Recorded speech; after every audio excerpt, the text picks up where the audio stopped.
This kind of reversible woven knitting is a form of fission knitting.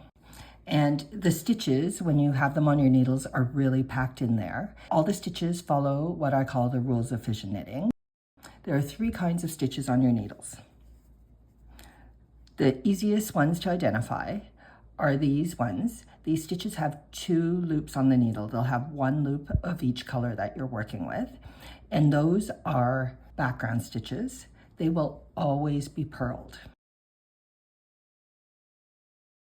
As you look at each side of the work, you'll see design stitches that face you. They will sit at the top of the designs that are facing you.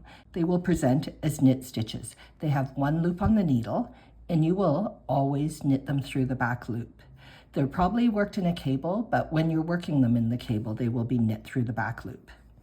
You'll also see these stitches that present as purl bumps.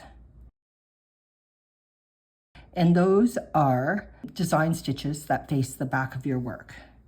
So you can see that they sit at the top of the cable on the back of your work, and you're always going to slip those stitches, and you'll slip with your marl in front. If you follow those rules of fission knitting and always work those stitches in that way, it will really help you follow the pattern.